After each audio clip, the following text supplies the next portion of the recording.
Dear colleagues, today I have the great privilege to welcome all of you here at our project conference titled Nature-Based Solutions in Open Wetlands Restoration for Biodiversity, Water Quality Improvement and Climate Mitigation. And let me start with some technical introduction. We have prepared 8 presentations for you for today, and all the presentations will be delivered either in English or in Ukrainian. One presentation will be in Ukrainian, and today we provide the simultaneous translation for you, so you can choose from the option interpretation, either the original audio or the translation into either Ukrainian or English. Every presentation, every slot is around 30 minutes, and it also includes some possibility for a brief Q&A session and discussion, and we will be keeping the time. And as a matter of introduction, I will try to share the screen. Just a moment.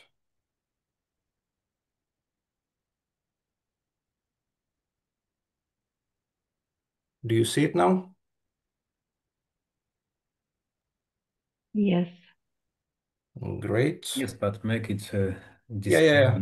I'm trying to switch into presentation mode. So a couple of words about our project. Our project is a trilateral project between Poland, Finland, and Ukraine. And the project was supported by the Nordic Council of Ministers and its financial mechanism. And our project main activities are the wide promotion of the principles of degraded peatlands rewetting, and we have prepared the translation of the hands-on manual on rewetting, which was developed earlier during other projects, the Polish and Icelandic project. Now it's translated into Ukrainian, and it went to Ukraine and found some feedback from the Ukrainian experts. So we also arranged the study visit of the Ukrainian practitioners and analysts dealing with conservation and restoration of peatlands to Poland. So they visited the Lubelszczyzna area and some rewetting sites there. We have also developed the online atlas of sites where partners implement some conservation or restoration activities, and we will have a presentation by Tina Oinanen today on this matter.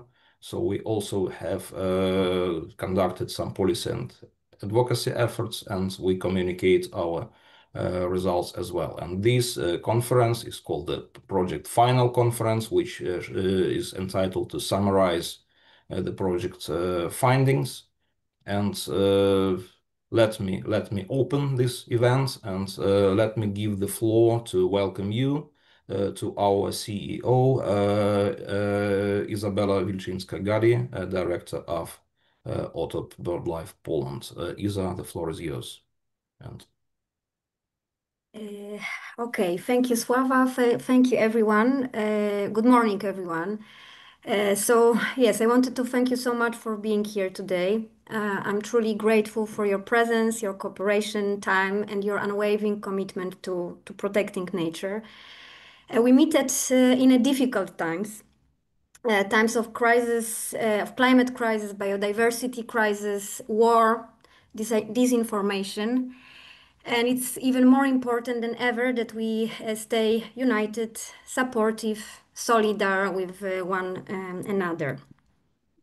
So before we begin, I would like to ask you to join me in a moment of silence to honor our brave colleagues from Ukraine who continue their work to protect nature despite the unimaginable hardship of war. But also I wanted to remember our friends from Belarus, some of whom had to leave their country because of the regime, yet still stand for nature despite threats and personal risk. So let us take this moment together in solidarity and respect for those who protect nature under so much difficult and dangerous circumstances.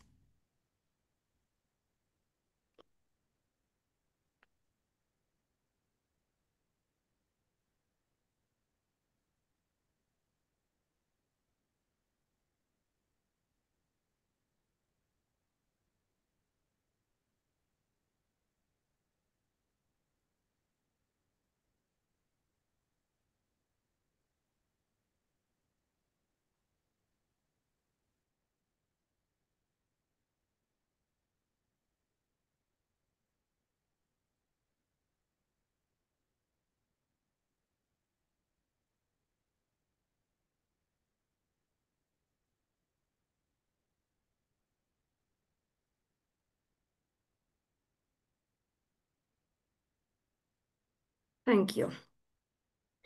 So now just shortly wanted to say that as we know, protection of peatlands is crucial in our battle with two of the most pressing challenges of our time, so the biodiversity crisis and the climate crisis. Peatlands, like all of nature, have no borders. That is why cross-border cooperation is so essential.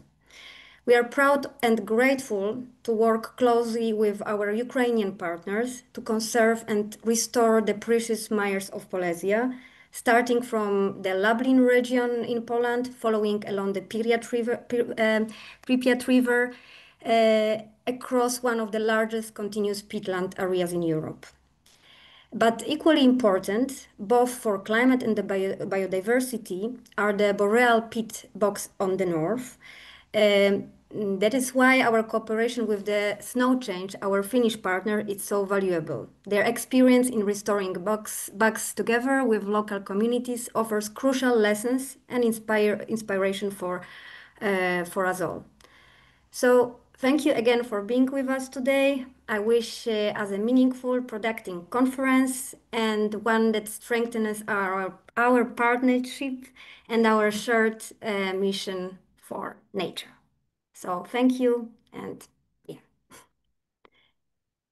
Thank you, Isa. Thank you very much indeed. And let us pass over to our presentations. And the first presentation is presentation by Wiktor Kotowski, who doesn't need a special introduction because he is well-known analyst and practitioner and activist in the sphere of peatlands and wetlands in the first term. But today he has a special mission. Besides the peatlands and wetlands abundance, the three countries, Poland, Finland, and Ukraine, they nowadays, unfortunately, they are sharing the threat of the aggressive neighbor on the east. And here, those peatlands and wetlands, in addition to their normal functions with the ecosystem services, they can provide some special capacity in terms of defense. And we asked Wiktor to scrutinize this problem. So, Wiktor, please, the floor is yours. Thank you, Sława, for introduction and for giving me this important and broad topic. It is broad because it is not only the defense aspect, where I'm not an expert. I just participated in some talks on behalf of the State Council of Nature Conservation with our Ministry of Defense. So I will share some reflections on that with you. But he also asked me to summarize the state of the play and perspectives for peatlands restoration in Europe. So that's a topic for a conference, at least. But I will try to do it in a few minutes. Maybe mainly talk about the current situation and challenges, and then I move to this defense aspects at the end.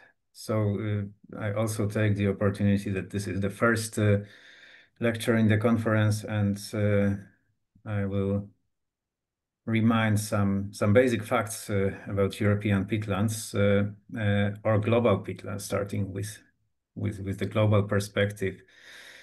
So we know that they are the most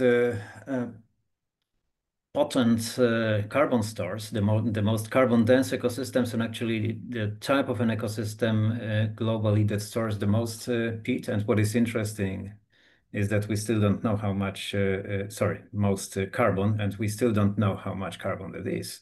Because in literature, there is a debate between 500 gigatons to 1 teraton. So we may be wrong by 50%. That is amazing. So we still don't know much about our peatlands on the global scale. We know that healthy peatlands mires reduce greenhouse gases, and they already did over the last 11,000 years. They reduced global warming by 0.6 degrees Celsius. So if they were not there, the greenhouse gas the greenhouse effect would hit us much more severe. And I'm sure they will still do this. And what is very important in the time of climate crisis is water retention. Water retention in peatlands is largely our only way to adapt to climate change, especially where we have clean peatlands and where we can still restore this water retention. And last but not least, biodiversity. It might be not the most biodiverse biome of the earth, but these species that are connected to peatlands are very specialized, and they belong to the most endangered ones. Yeah, freshwater wetlands have the highest rate of decline of all biodiversity, and in Europe this would be peatlands especially.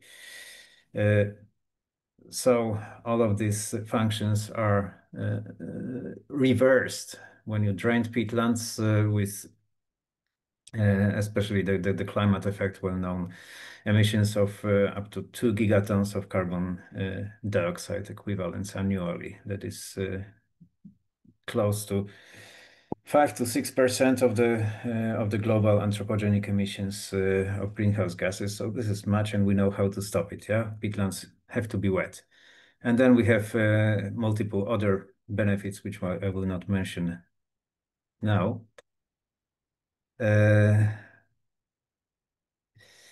If you look at the world scale, peatlands are the last wilderness, actually. So globally, 88% of peatlands are still mires. They are undrained. This is quite unbelievable when you look at it from the European perspective, and especially Central and Northern Europe, where much more is degraded. But those that are degraded on the global scale, they cause a lot of trouble, and greenhouse gases emissions is just one of them. And the first cause of that is agriculture. In Europe, we have something like 60 million hectares of peatlands, and 46% is drained, 54 undrained. If you exclude Russia, the score is somewhat worse. And if you look at the countries, then you see that, well, speaking from Poland, that Central Western Europe, so to say, Poland, Denmark, Netherlands, Germany are the worst. We have destroyed nearly 90%, 85, 90% of our peatlands. That is amazing. And it is very clear when you look at it why we have the problem. Why we have the problem with water, with biodiversity, with water pollution, etc. Ukraine is on in the middle somewhere. Yeah, with still more peatlands degraded than preserved. Finland, as a project partner, is also at the same position. Yeah, with something like less than 60%. I think it's 55%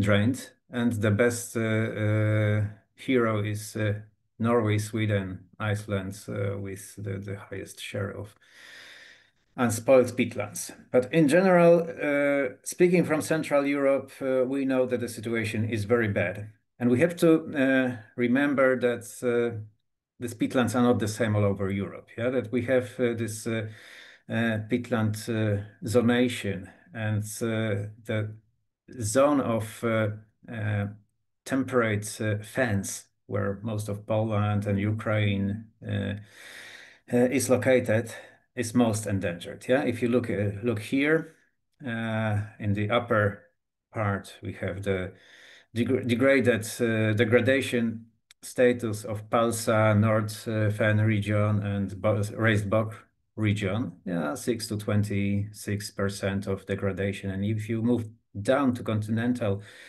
region or Atlantic bog region, you have 60-40% of degradation.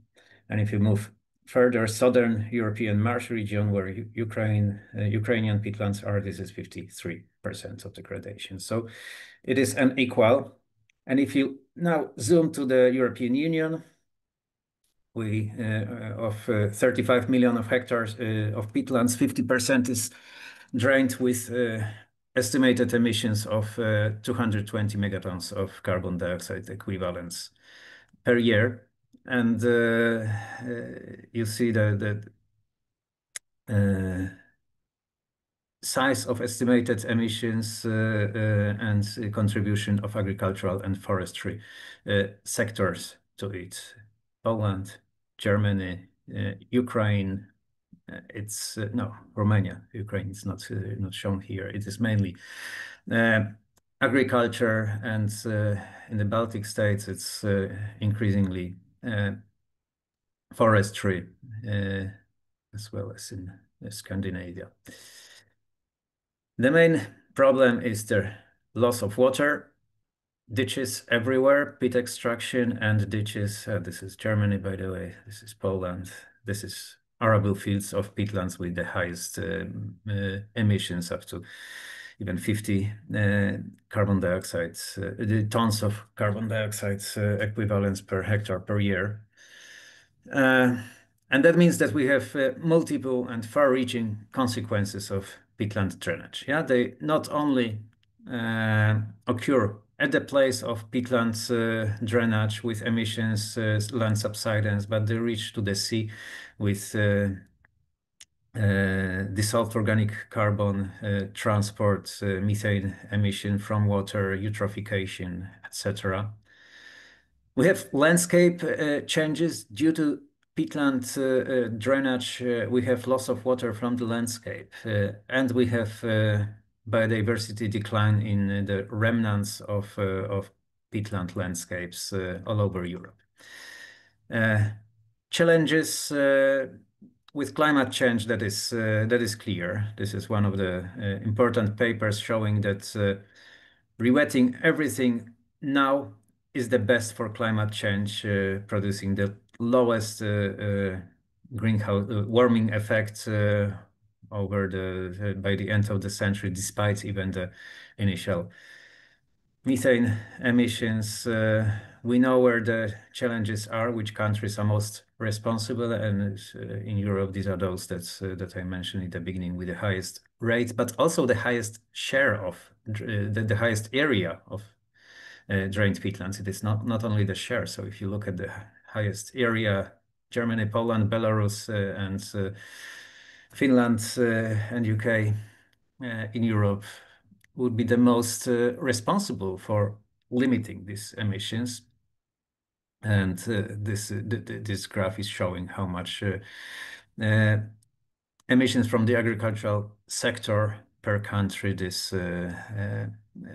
peatland emissions contribute to. But it's not only mitigation of climate change, it is also adaptation. Peatlands produce their own climates, their own microclimate, they lower temperature, they support regional water cycling. And the water that is lost due to evapotranspiration from peatlands is not lost forever. Yeah, it's hydrologists often think about this as lost water because it's not included in hydrological models. but water which evaporates from our peatlands will fall down as rainfall, usually further in the east. So perhaps water stored in our peatlands is beneficial for peatlands in Belarus and Ukraine. So it's crossing the borders, and that is the good side of this. With biodiversity, we know that it's not that easy to restore it. So protect what you have, because rewetted peatlands are not the same as they used to be. Yeah, rewetted peatlands in terms of vegetation and some processes are usually very different from those that we trained, but they regain some functions. Yeah, especially the climate, the carbon storage is restored, water retention is restored, and in time the biodiversity can return, but it is longer than we thought. If you look at peatlands that were restored in heavily modified landscapes, like this Danish restored peatlands along Odense River Valley, we saw that after 17 years of restoration, the biodiversity is very, very poor. In a plot of vegetation, you have less than 10 species, whereas in semi-natural peatlands of a similar type in less degraded landscapes of Poland or Belarus, you would find 30. So this is an argument that conservation of what we still have is the priority, maybe not before restoration, but along with restoration approaches. We have to learn to value biodiversity that we are losing. Now we have decimated mosquitoes, actually, which is the wetlands, the core of wetlands network of life. So when we think of ecological restoration, we have to remember that restoration is about restoring features and functions of the ecosystems, and not only the look and shape of the ecosystem, the perceiving of this ecosystem. So cutting trees that overgrow somewhat drained mires will not return the ecosystem to its previous state. These trees are still there, but they are underground and the ecosystem is still degrading. So I'm telling this because too often we have treated management as restoration. And now I see, after nearly 30 years of working in peatlands, that this restored sites, restored with management, with cutting trees, removing shrubs, they degrade, they don't have the functions anymore, and they lose species, they lose water, and they lose carbon, even if you keep mowing them and managing. And they lose also birds, because they don't have the food base of the natural peatlands. So shrub removal and mowing may be useful in some places, but on the long term, they will not replace the lost hydrological stability. We know that mowing does not necessarily help to prevent the biodiversity loss. I will skip this because of the time. And we know now that the key issue is water. Yeah, we need to save water that was removed from the peatlands by ditches. It's not that we only once drained the peatlands. We are still draining them as long as the ditches are active. But there are various methods to block them, and well, this is a good example. We started to fill the ditches with peat. Ireland, Poland, Germany. This is peat dams to prevent water loss from a raised bog. Norway, ditches filled with peat on a raised bog. Waterlogs.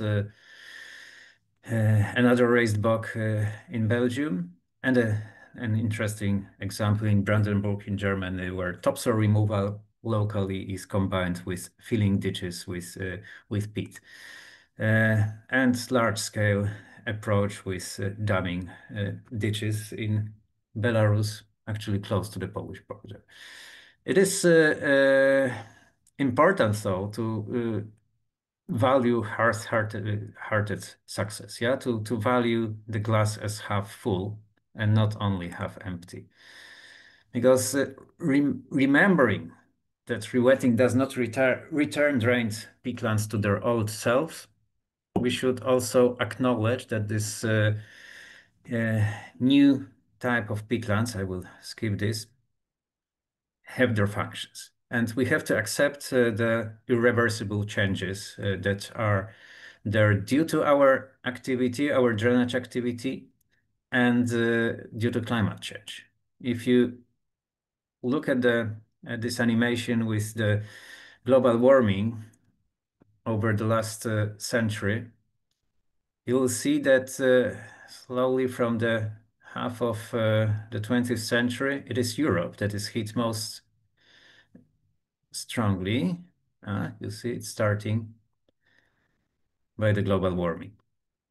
And in Poland, we have now 2.7, 2.8 degrees Celsius warmer climate than we used to have. So the question is, are peatlands at all possible in our climate? And probably in some places, yes, but they would be different if they started now and completely different than when they started at the beginning of Holocene. We know that by draining peatlands, we created novel ecosystems. Ecosystems where both abiotic conditions are altered and biotic composition are completely altered, and restoration to their original state is impossible. And we should, I think we have to accept it and seek synergies to restore ecosystem functions, sometimes giving up to restore the original biodiversity, because this will not be possible on the long run everywhere. These are possible synergies: climate, water purification, carbon offsets. But now I move to the synergy with the defense function. Peatlands have always in the history been the key factor in national or regional defenses. The Biebrza Valley, the main reason it was kept undrained was that it was the border between first Poland and Prussia, then Russia and Prussia. And the same holds for Polesia region, for Oder Valley. It has not changed, actually. Yeah, the painful history of the last 2 years taught us that peatlands still possess this incredible power to stop alien forces. Yeah, and that this works in the modern war as well. So now I tried to gather arguments for using restored peatlands as military defenses and using them wise in such a way that we can synergize these functions with restoring nature and restoring other ecosystem services.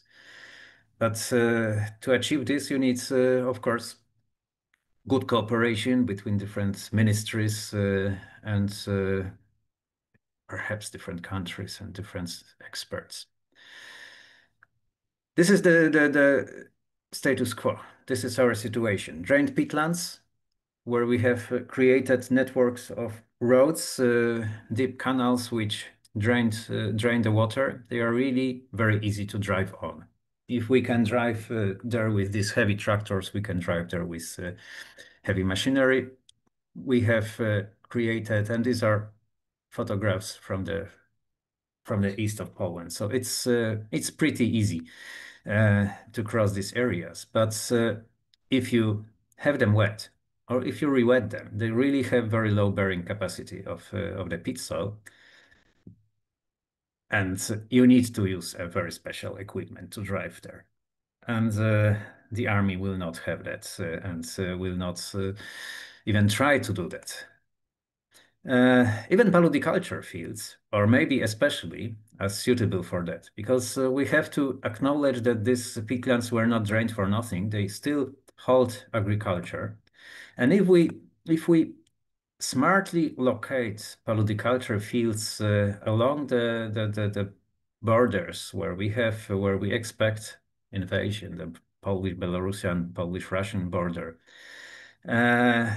then we can support these farmers for their income. But if this is wet agriculture, it is not only benefit for the climate, it's also benefit for the defense. This wet peat agriculture is very difficult to cross, and the visibility is also very bad. So even for the soldiers crossing it by foot, it would be very dangerous terrain. Moreover, if you have paludiculture even in reclaimed landscapes, then all ditches are full of water. They're also difficult to cross. On the landscape scale, you can create a lot of synergies. If you follow the natural geomorphology and you restore wetlands wisely, not at certain points, you can create networks of new wetland landscapes where you combine paludiculture, rewilding, and river restoration. Forests and wetlands should be combined in this, because for rewilded forests also provide very important defensive function. If there is no roads, if these are not commercial forests, they will be very difficult, especially for the vehicles, for tanks to cross. Getting back to this nice picture of by Abgrotias from a Dutch landscape, I want to argue that to use restoration for this synergy between defensive function and natural and climate functions, we need to apply the landscape approach. We need to start from the lowest points, usually, to restore water retention here, because this will allow to restore wet places higher up in the landscape. We have to higher the drainage base. And this is where this wide river valleys, reclaimed river valleys, peatland river valleys are, where we could locate paludiculture and then restore nature reserves, wet forests upstream. We have to let rivers flood again. So removing banks, maybe we won't get that size as in the Biebrza Valley, but this is crucial. Then we also get so-called back marshes and oxbows full with water. Yeah, if we remove banks, we recreate oxbows as very important barriers, and this is also a beautiful and very important habitat type for biodiversity. And going up in the landscape with wet forest edge, we have to fill in the ditches in the forests. And then beavers will finish the job in the little tributaries, ditches that were cut through the peatlands up there. And it seems we have now, at least in Poland, the acceptation of the forestry to give up commercial forestry on drained peatlands. We should do it in the other EU countries as well. But this is not enough. We cannot work only here. We have to synergize at the landscape level, as I'm telling, to include agricultural land. And perhaps this defensive context is a good occasion to exercise this. If you look at the Polish eastern border with Belarus, what is red, what is green here is wet open wetlands that still exist. But what is yellow is wetlands that used to be there and are now drained. Yeah, these are peatlands and floodplain grasslands. So it's plenty, you see. We don't have to re-wet them all, but we can take decisions to create uncrossable corridor where possible invasion would be only in certain spots which can be well protected by the army. So yeah, also this green are forests on peat. They should all be wet. This is Polish-Belarusian border. I think we should share our efforts with Belarus, actually, because Belarus has, our colleagues have managed to restore, especially here along the Białowieża forest, to restore Belarusian peatlands for nature. Not all, but quite significant efforts have been done, and we have to continue in Poland. I don't know if Wiktor Fenczuk is with us, but I really value what you did there. This is in the north. This is our border with the Kaliningrad Oblast with Russia. And again, maybe not so dense, but then a lot of spotted wetlands, a lot of yellow here, which can be re-wetted. So to conclude, I think we should respect the power of peatlands, use it wisely for the climate, for nature, and for defense. And the good thing about this defensive function is that this is not putting wetlands in war. This is actually using them to have peace, because they have a very powerful function of threatening and preventing, not drowning. This is just a reminder that peatlands will remember about our difficult times, and they will come after these difficult times and maybe help to clean up the world a bit. Thank you very much. Thank you very much, Wiktor, for your thorough presentation and for the optimistic conclusion. And now, please, you've got an opportunity to ask some questions or give some remarks to the speaker. And for the participants, for the attendees, there is a possibility to type, to text on the chat. And I would like to encourage some of the panelists to ask their questions orally as well.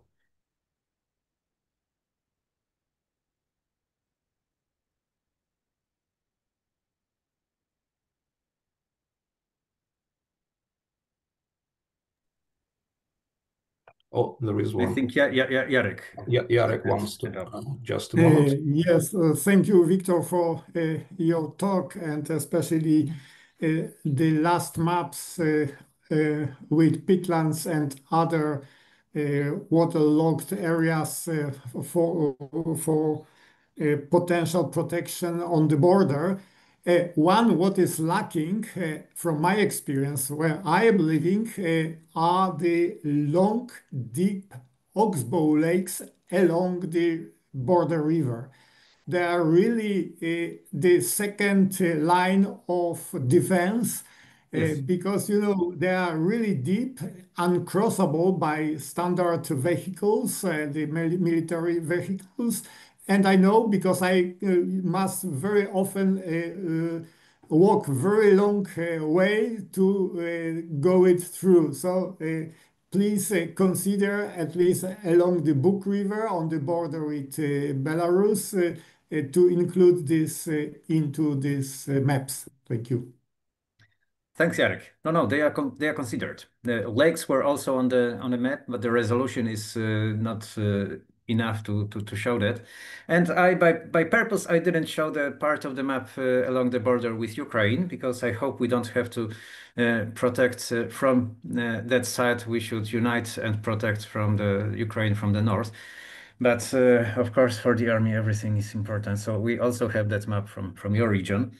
But yeah, oxbow lakes are very important, and that's a real synergy. Yeah, if you remove the dikes between the, yeah, in book you have the lakes, but in many smaller rivers you have cut-off meanders, the meanders which were the natural flow of the river, and then you have the regulated river.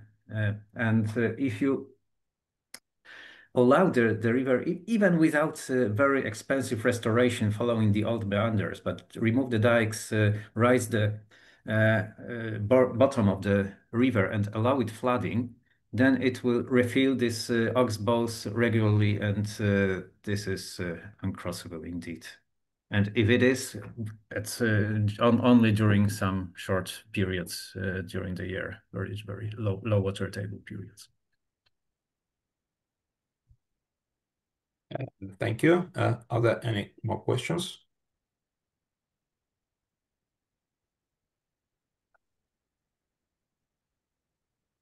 Well, I'm strongly encouraging all the attendees to ask their questions via the chat to the presenters. And thank you, Wiktor. Thank you again, and a special Thank you very much for being sharp on time.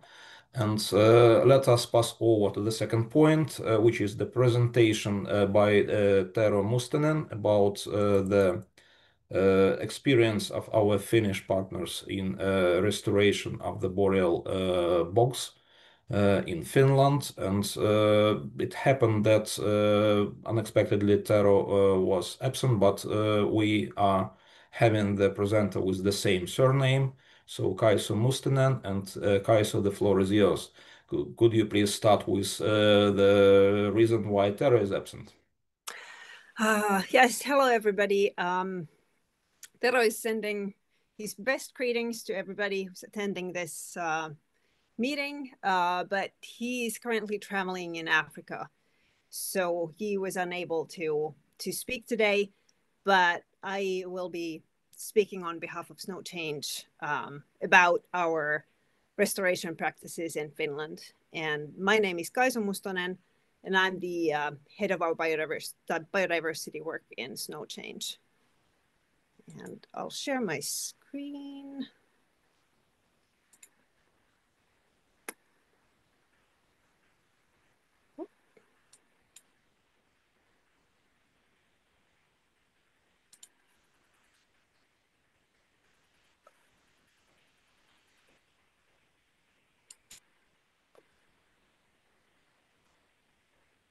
Can you see my screen now?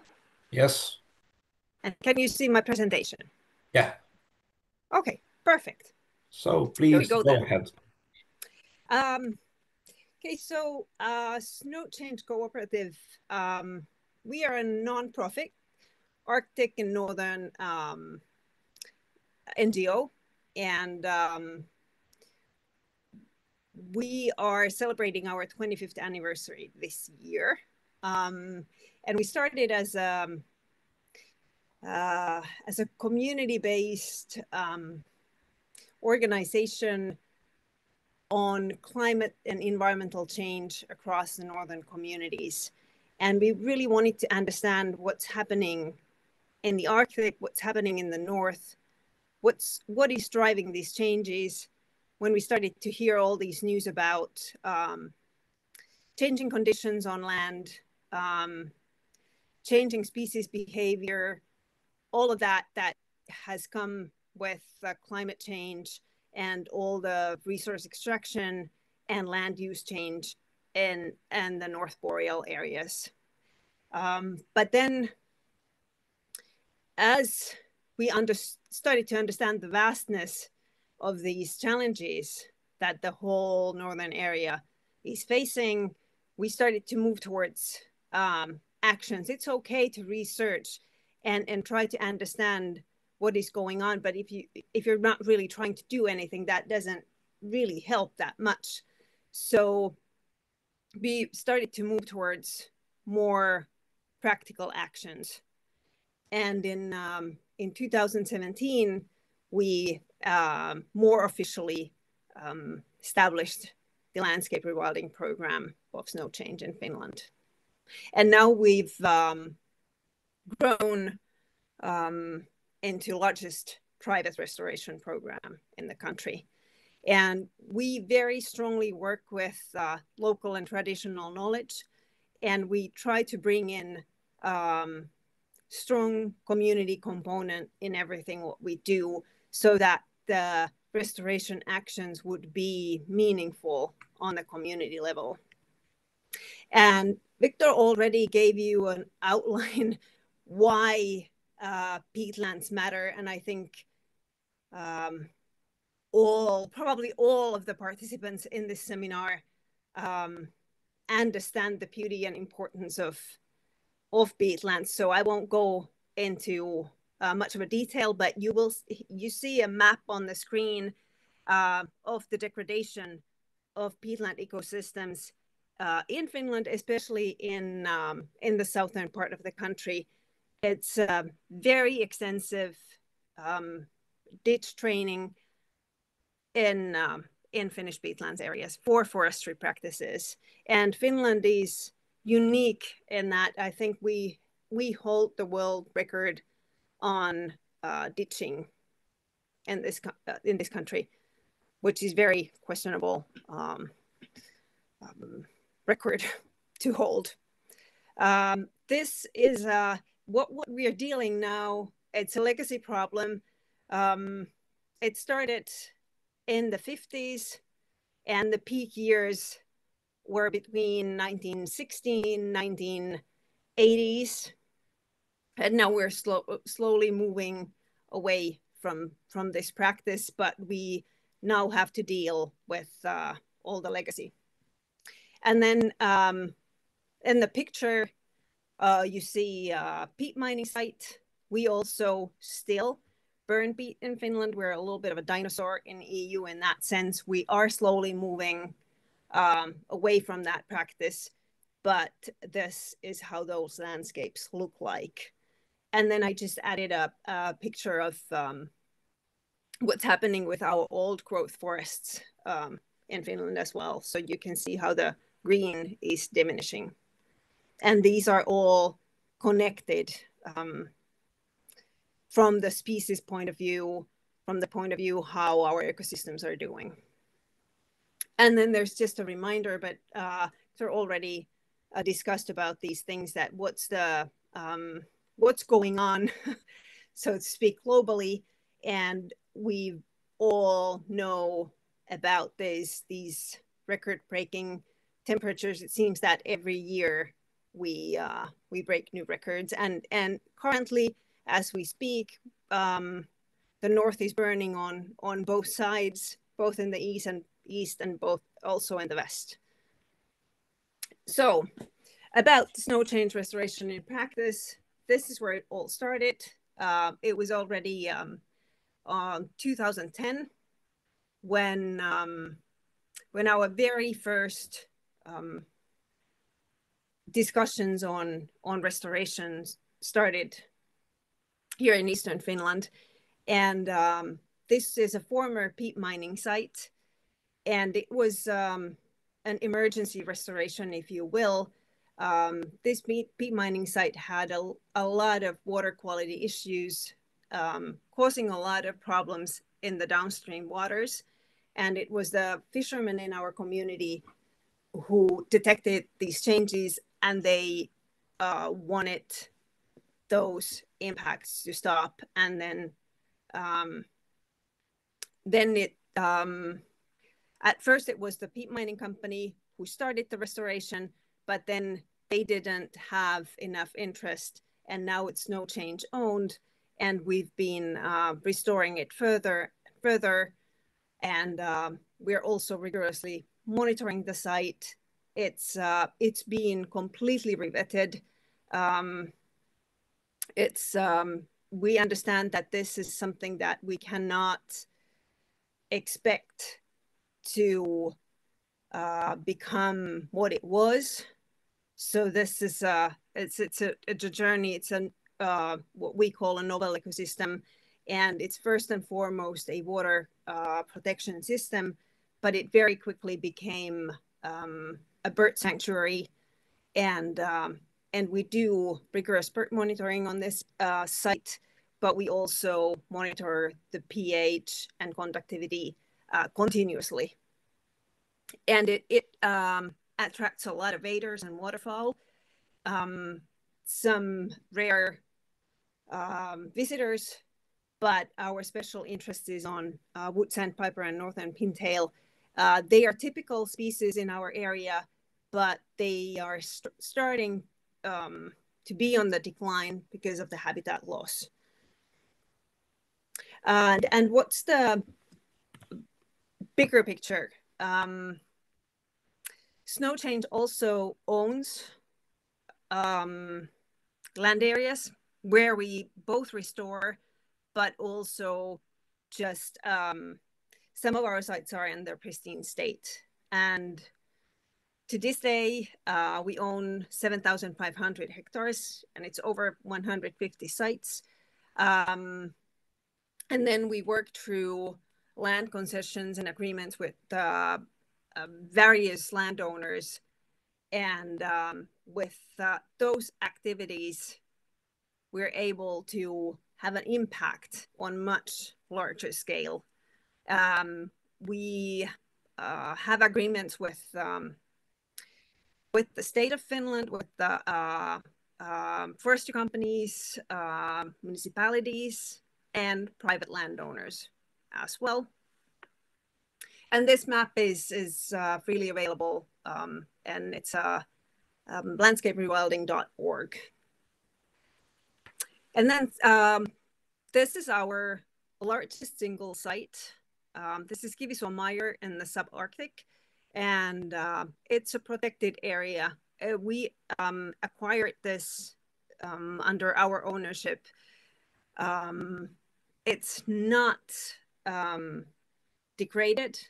It's mostly in its pristine state, and it doesn't require much restoration. There are some ditches on the sides, but this site was just to get it out the harm's way and create connectivity in the area and also ensure large enough habitats for Meyer species. And this is a home for peregrine falcon, for example. And then on a smaller scale, when we do watershed-based restoration, we can create bigger wholes through many small actions.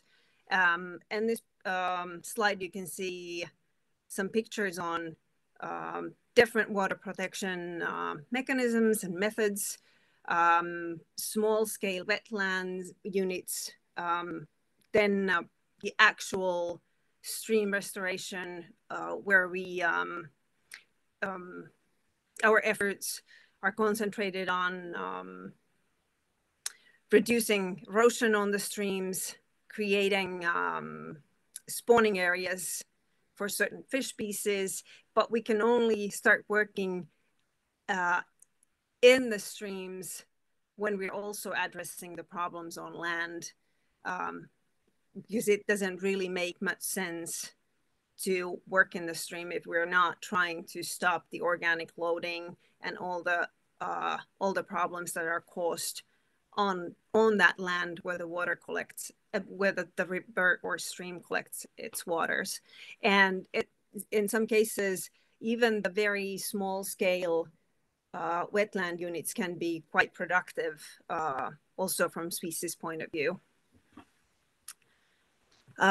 These small wetland units can also create these items in the landscape. This is on a private land, and this again part of a larger whole and a very problematic watershed, one of the water protection units, but also enhances the waterfall in the area.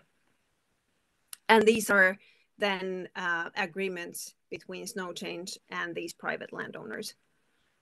Then we have single sites on certain areas where there's not so much, say, pristine peatland areas left. It may make sense to protect and restore even very small scale areas, like in this case, Hautaneva, which is around 30 hectares. But it's a surprisingly productive feeder area, like golden plover nests there. And by restoring this Hautaneva area, it connects again to a larger whole and creates a 130 hectare complex. And then Salojenneva is again a former pea production site. It's a much bigger effort to restore these areas. They take much more planning, they take much more machine work, and also monitoring that what's happening in that area. Are they functioning as they're supposed to be? And this Salojenneva area is again a part of one larger watershed restoration where water quality issues are at the very center. But this is also the southernmost population of Below ptarmigan in Finland.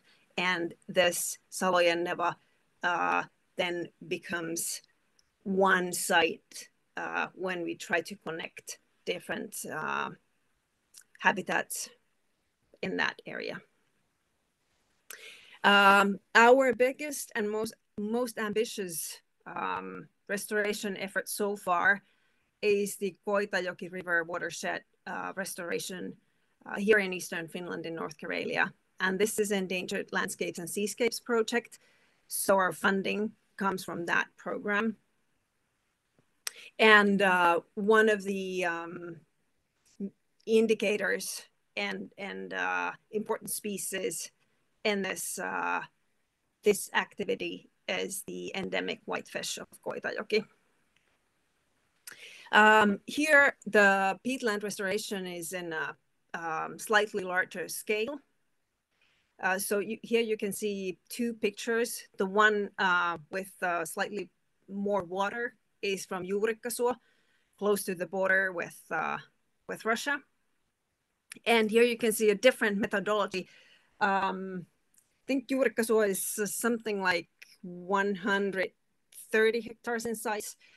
And the ditching was not as intensive as it was in the other peatland on the other picture, but the ditches were quite wide. And we always choose the methods based on the conditions and the characters of each peatland. And here we chose damming because it was too difficult to even try to fill the big ditches. So here the water has been dammed, but then on the other mire where the machine is working in the picture, this is Rahessomeyer, 165 hectares of restoration, where we were able to then completely fill the ditches. But in this case, the ditching was much more intensive than in the case of Juurikkasuo. And these both mire areas are connected to either big nature protection areas or other restoration areas. So that, again, the restoration of these sites enhances connectivity. And then some sites, we have to do things by hand, or we want to do things by hand. Some sites, it's not possible to bring in machines, or the ditching is not so intensive that we can actually do things by hand. And it's a very,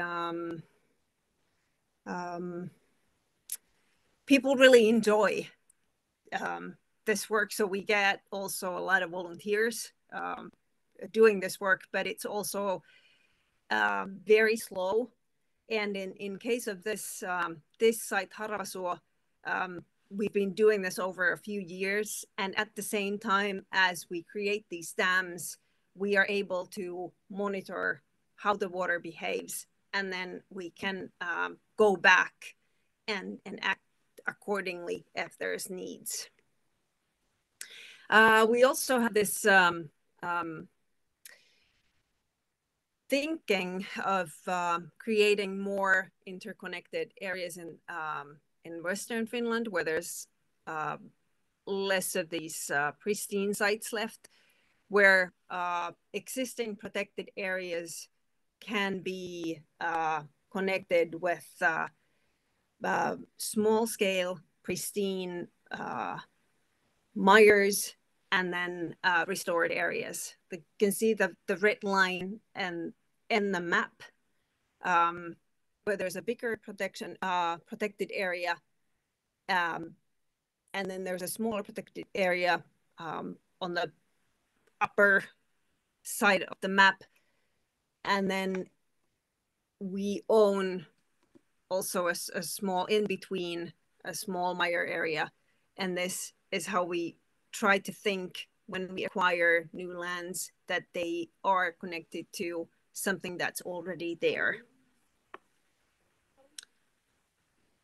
And this work in its part is an effort to maintain habitat that's suitable for wild forest reindeer that's near threatened in Finland, and needs both peatland ecosystems and old growth forests to be able to succeed. And in order for us to understand what's really happening, we obviously need to monitor our impact. And we do it by using both local knowledge and the latest science. And here you can see my colleague Tiina is installing a waterlogger on one of our sites, Valkeasuo, because we are very interested in what happens with the water table when we block the ditches. So this is part of that monitoring.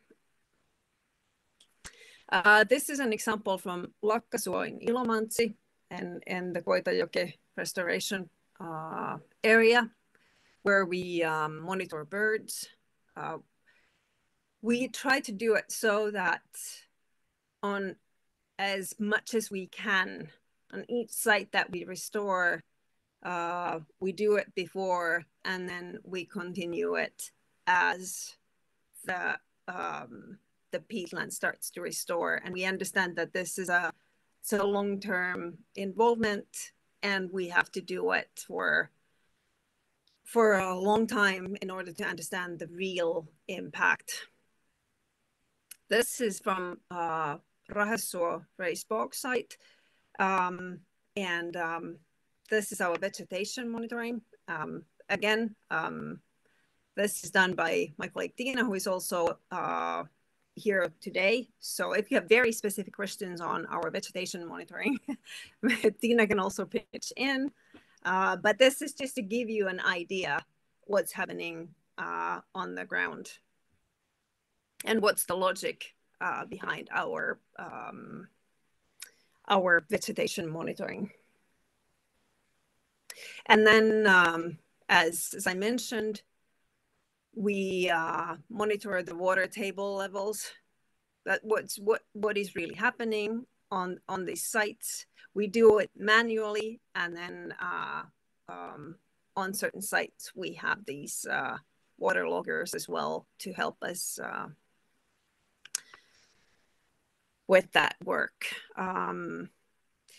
We are very interested in the impact on water quality, and this is one of the things that really interests the local people here in this area, because they have seen the decline in water quality due to the very intensive ditching that has been carried out in Finland. And people are quite aware of that and very concerned over this issue. And there are very unknowns also. We don't know, well, what does it mean in the future when there's continuous darkening of waters, that's one of the things that we don't know what's the real impact of that. But then we obviously monitor nutrient loading, metals, but then we also monitor something that's or it's a research of its own that concentrates on mercury.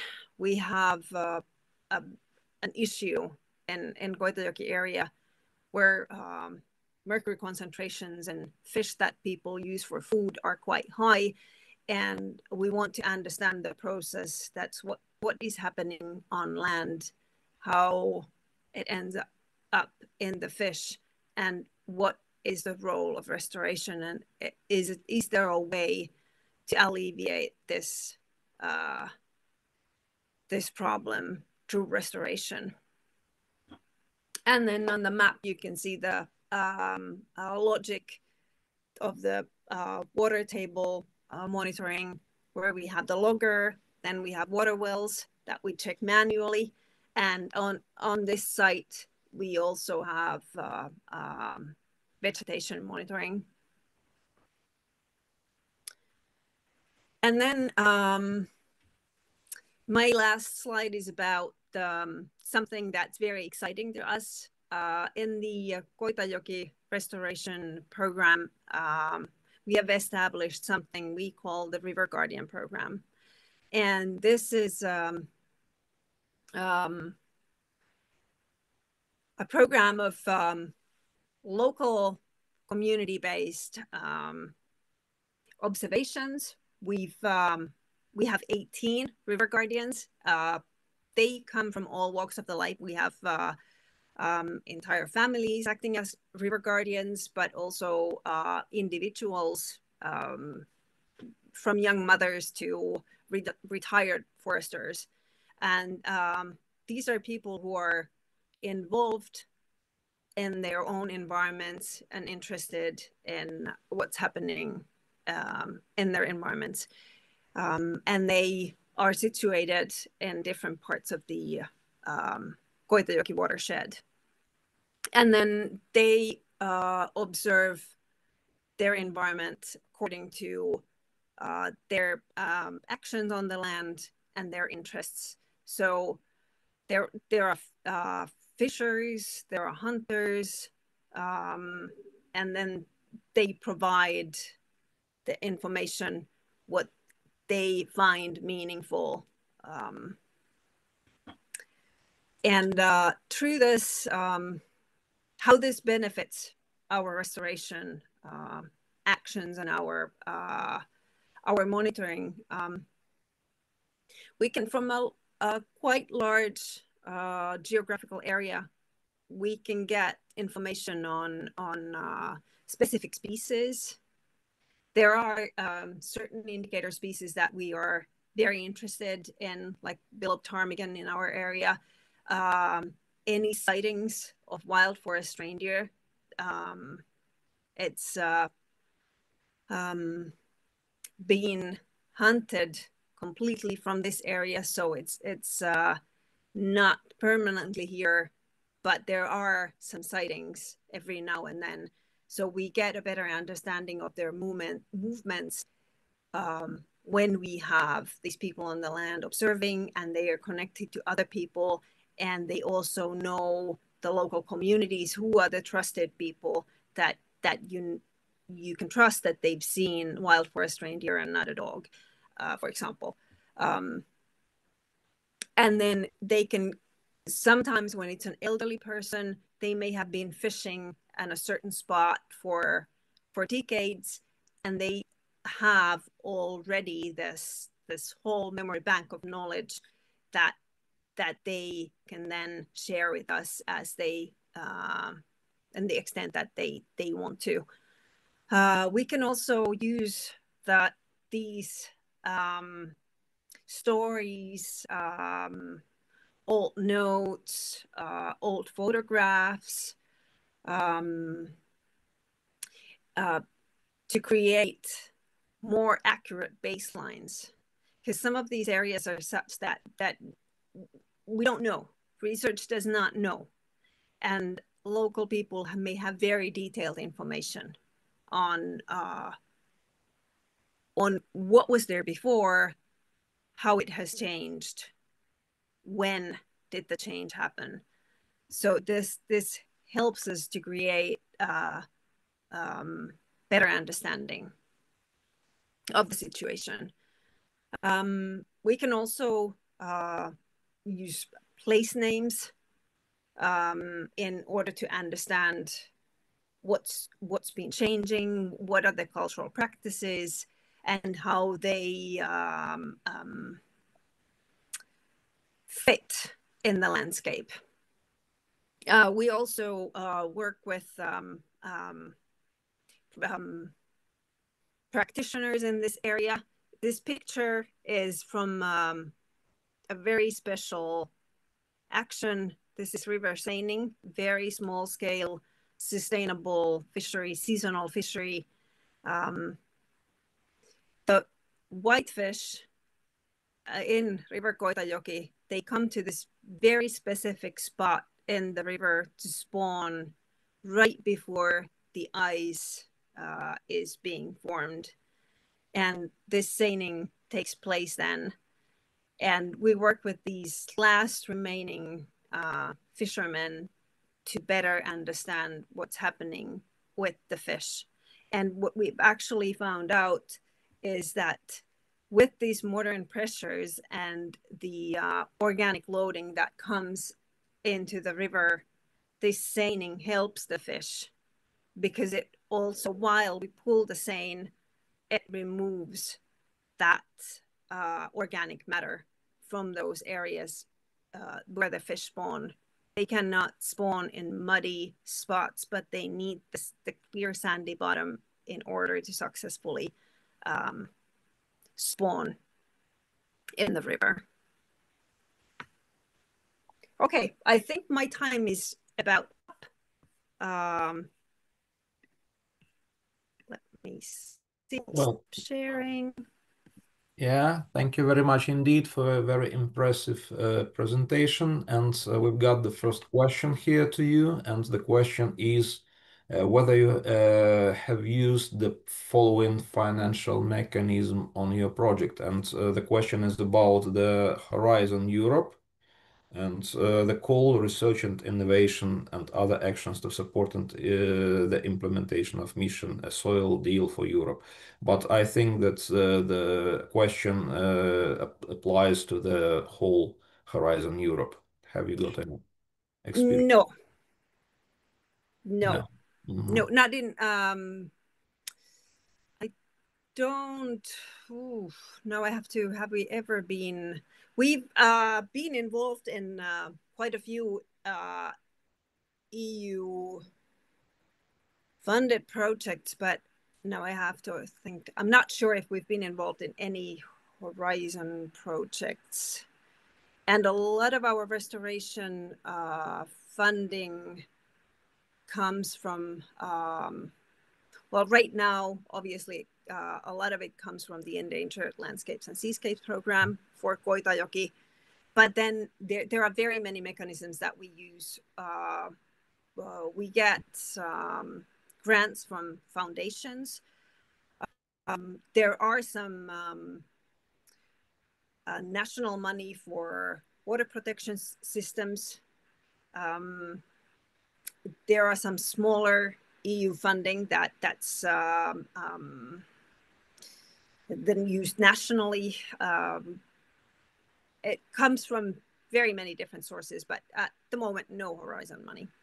Yeah, thank you very much indeed. And before I give the floor to the question to Jarek, who raised his hand, I would like to attract the attention of the attendees that now the section and the tool of Q&A is active. So you can either ask your question via chat or via Q&A. And Jarek?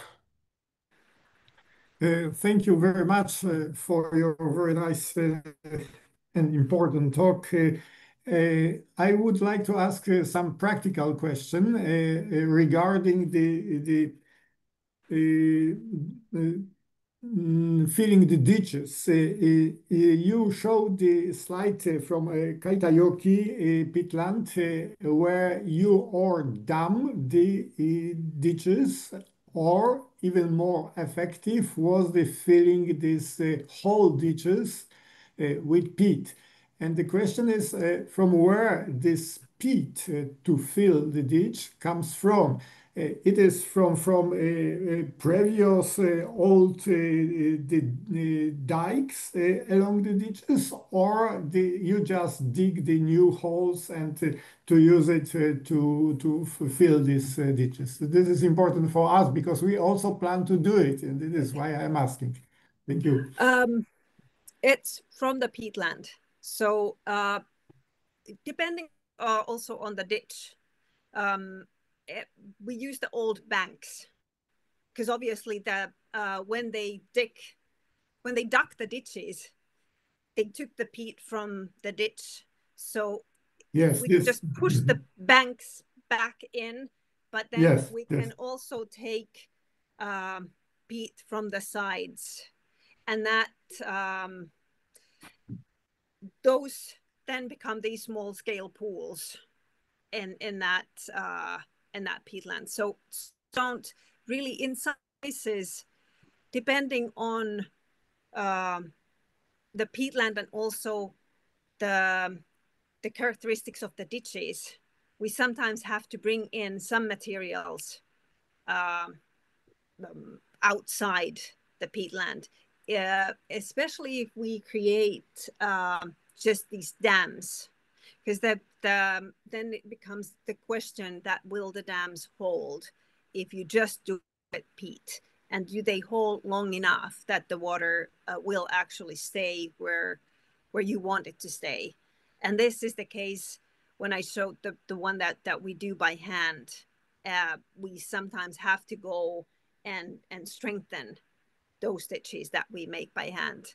But then also in some cases we have some timber on those sites because they were ditch tried for forestry purposes, and there's some sort of forest, if you will, growing there, but it's not very productive. So we can also use that wood material in creating the ditches. But in damming, we usually fill them with the peat from the site. Thank you very much.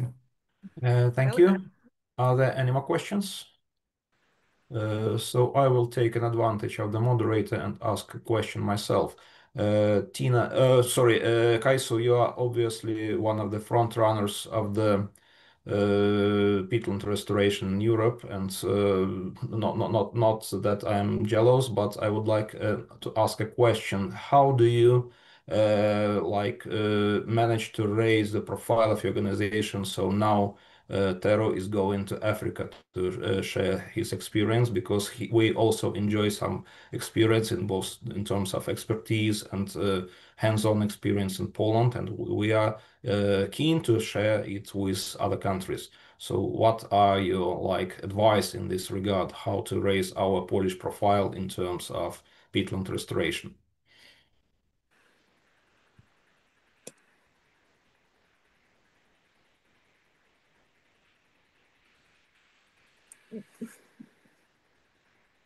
One thing I think is you just have to do it.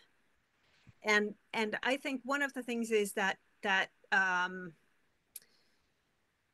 what I feel that's important to me is that we also monitor our actions, and we are able to adjust what we are doing accordingly as we understand what we're doing as we're doing it.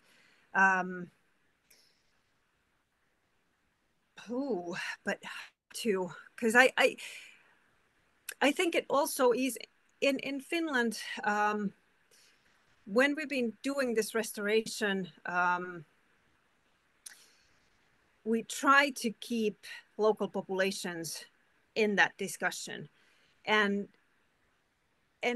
I think that might be one of the strengths that we've found in water protection. We found something that unites people, and that we find is very important, that you first have to succeed locally and regionally in order to be meaningful on the higher scales and in a national and global scale. When you succeed and when your work is accepted, at least to certain scale within the local population, it becomes much easier to push the message forward that this is what we're doing and it's interesting. People find it meaningful, and it creates all of these benefits when we are doing it. I think that's our experience. I see. Many thanks. And there is one more question, and possibly the last one in this part of the conference to your presentation. There is a question by Vitalina Sinigovets from Ukraine. Basically, it consists of the two parts. For whose money do you do all these measures? But it was partly answered, I think. And another one is how do the state and local self-governance bodies participate? So what is the involvement of like public bodies? We work on, we've now made an agreement with Metsähallitus, the state, yeah, and we have a permit to restore on state lands when we obviously we negotiate on each site and how to select sites, but we restore also on the state lands. Especially we have an interest in Koitajoki, because then we can create connectivity because state owns quite a lot of land there, and also the protected areas that state owns. One of our sites is adjacent to a state protected area, and we have a permit to restore there too. So that's a major collaboration with the state. With municipalities, we've also restored on municipal land, and we have one archaeological site on municipal land that we have an agreement with the municipality that we will take care of that site and they won't do any land use on that site. So it comes in various different forms, these agreements and collaborations, and some of them are a little unconventional, if you will, like this archaeological site where we carried out archaeological digs to understand the site a little bit more, and its protected status became larger when we carried out the archaeological digs. So it can be really quite diverse, this approach. But I hope I understood the question as I was meant to. Yeah, I think so. Two more questions have arrived, but the very last questions to you. First one is, does the project have a website, and are there any open research results that can be replicated to other areas? We do have. I can share it in the chat soon. Could be replicated. I think. I think, for example, our bird monitoring is something that is quite standard as far as I understand. Transect point counts, nesting pairs counts. I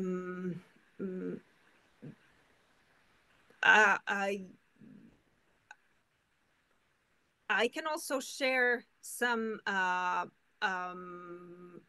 materials in the chat, maybe.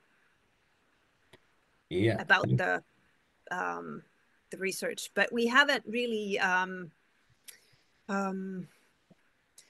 see what materials I have. I'll share something. Perfect. We'll be very much grateful for sharing any materials. And it was the question by Monika Kłosowicz from Poland, and another question is from Oksana from from Konishuk Vasyl from Ukraine. And what are the priority methods for the rehabilitation of drained peatlands? This is a good question. It's not necessarily always that you. I think it depends on each site, and this is why we also have people who plan the actions on each site before the restoration. If it's feasible, if it makes sense, we don't have to fill in every ditch. If there's already, if these are growing over, if these are really growing over, I think it depends on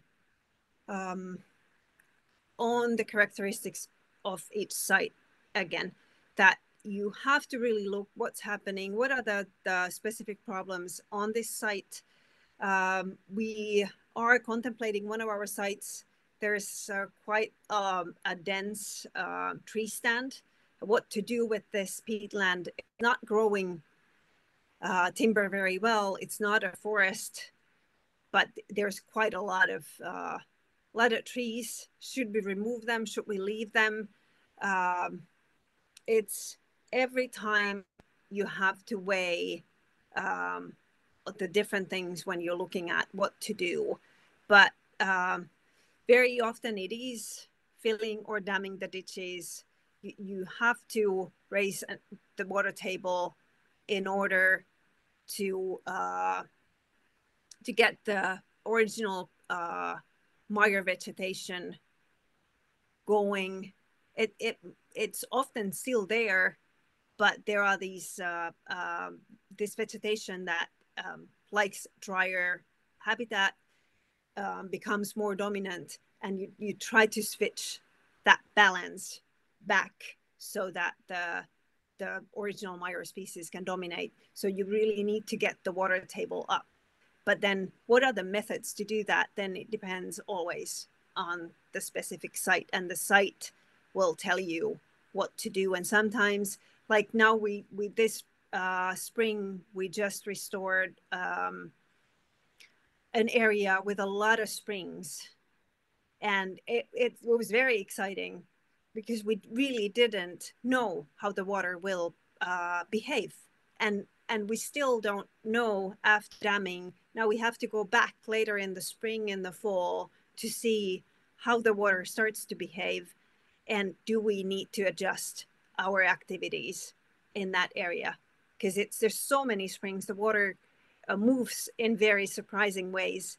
So we don't really know. We have to test something and we'll look what's happening, we observe and see, and then we nudge it a little bit more towards that direction that we're hoping for, and get the goals of the restoration that we're hoping for. Thank you very much. I have to draw the bottom line here because we're a little bit late on time, but I'm very happy that the presentations they meet some feedback and questions and discussion. It's very good, I think. And let us pass over to the next point. And this is the first presentation from Ukraine, and our colleagues asked us to switch the presentations. So Kateryna Harbarchuk will go first, but before she takes the floor, I would like to pay tribute to our Ukrainian colleagues who are very good partners. They are very responsive, very efficient, and this is especially valuable given taken into account the dire and tragic like conditions they are working in. So thank you, and Kateryna, you are the next one. Hello, everyone. Can you hear me? And can you see my presentation? Yes, I can hear you, and I can see your presentation. So please go ahead. So hello, my name is Kateryna Harbarchuk, and today I will talk about how subsidies contribute to the conversion of peatlands and wetlands into arable land in Ukraine. But for the first, I'll tell you a little bit about our NGO.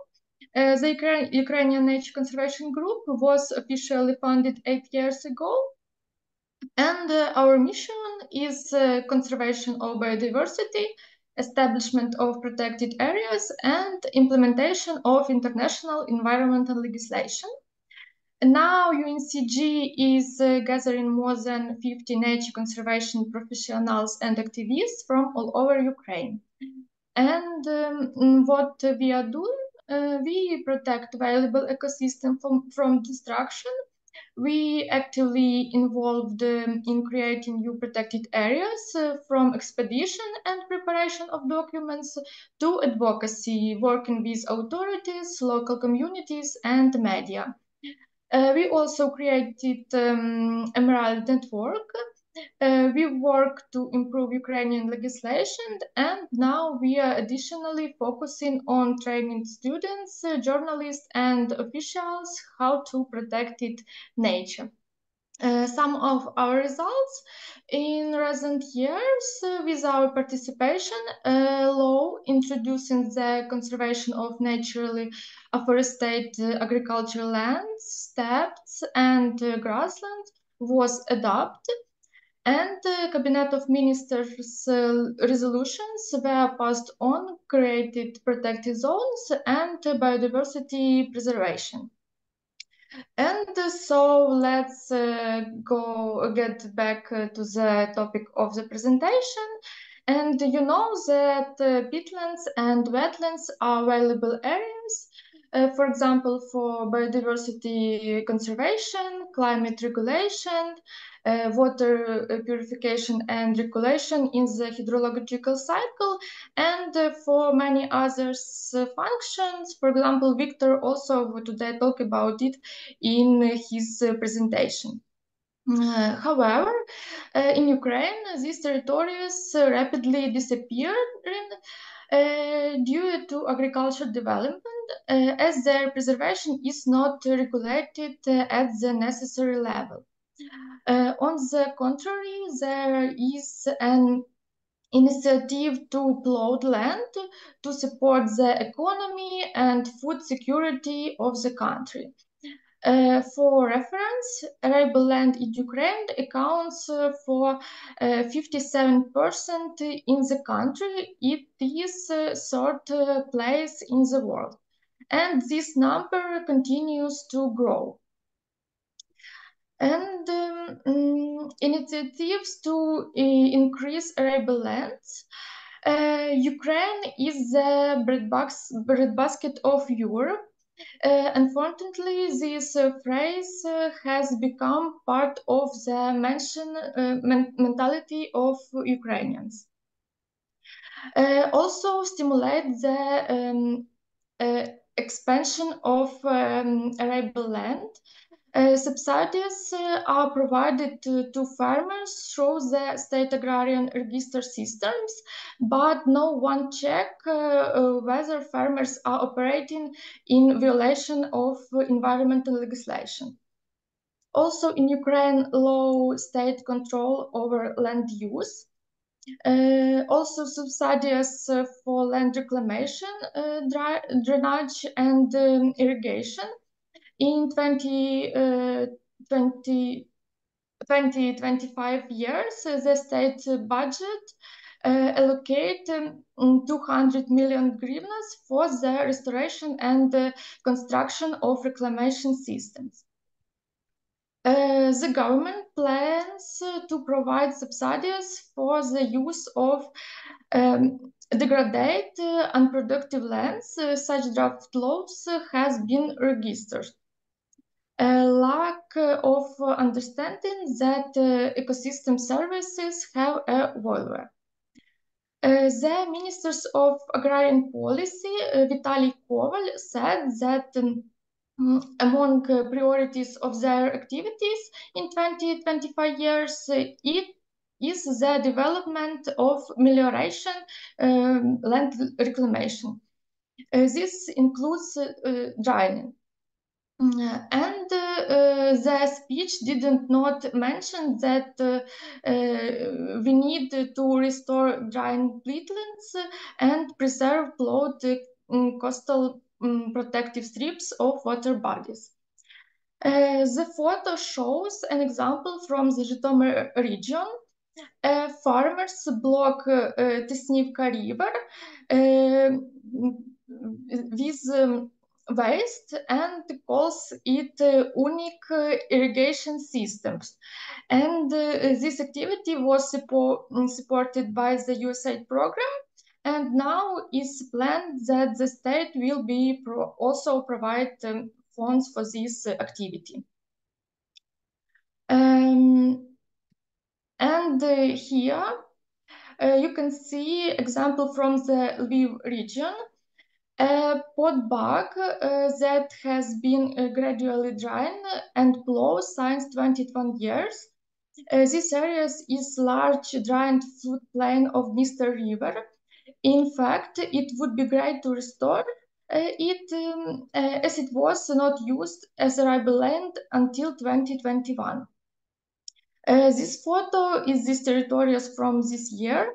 And you can see that there were works on deepening of canals and plow land. These pictures from Rivne region, a plowed pit bog where corn is grown.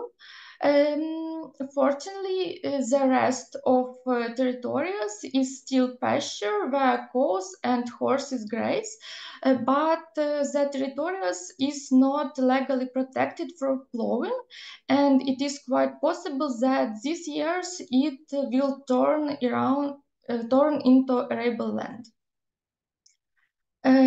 Such situation, destruction of peatlands and wetlands, arise because there is no specific obligation to preserve peatlands. The Land Code has an article stating that peatlands are particularly valuable areas and lands, but in fact this status doesn't limit the use of peatlands in any way. Starting in 2021, the Cabinet of Ministers are supposed to approve the regime for the use of land under peatlands, but this has not been done. But in Ukrainian legislation protects wetlands. For water bodies, the law established coastal protected strips, which protected areas that cannot be plowed. That their width is regulated from 25 meters to 200 meters. But as I said earlier, in Ukraine has low state control over land use, so such buffer zones are often plowed, like you can see in this picture. And which solution? Straighten control and responsibility for the use of land within the wetlands and peatlands, provide support to farmers who don't violate environmental legislation, to develop of resolution on peatlands. Currently, the practical way to preserve peatlands in Ukraine is to create protective zones and areas. and also important to cooperate with foreign partners to learn from your experience and in peatland conservation and restoration. And and thank you for attention. Thank you very much for your thorough and fantastic presentation. Are there any questions? Kateryna? Yes, Jarek, as always. Thank you, Kateryna, for your talk. And maybe not questions, but my comments. You know, the agriculture is the most damaging activity in whole Europe, including the European Union. And we in Poland also know it very well.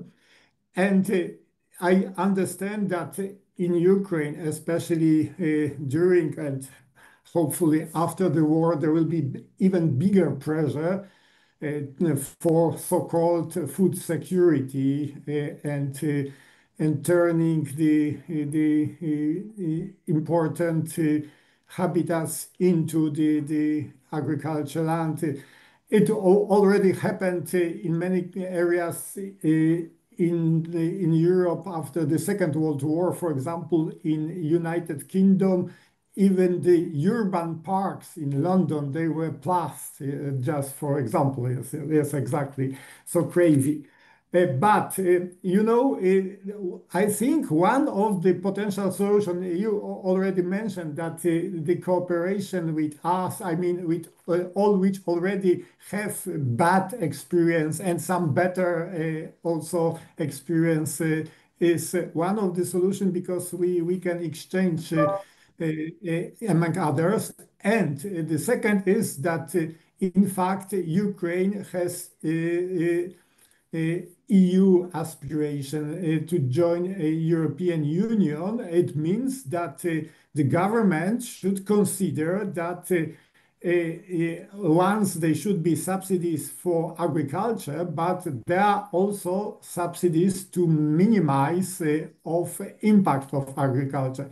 Of course, in EU it's in fact minor effect, but I think we have, for example, introduced so-called agro-environmental schemes which support the proper management of the habitats for the nature and so on. So I think one of the way is to speak with your Ministry of Agriculture, that they should consider that in close future, when you hopefully join EU, you must obey some rules of protecting of nature, and this can be some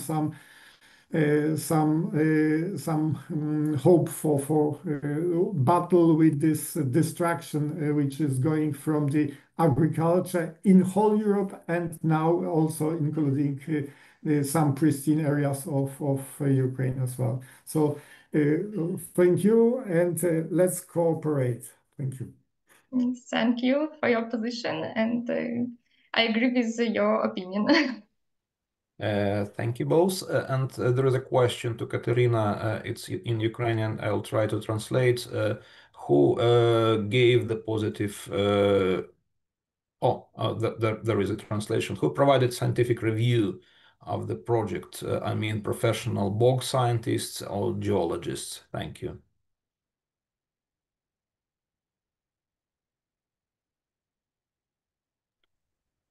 This is for Kateryna or Yes, this is for Kateryna. I think it applies to her presentation, and it's also available in Ukrainian on the chat.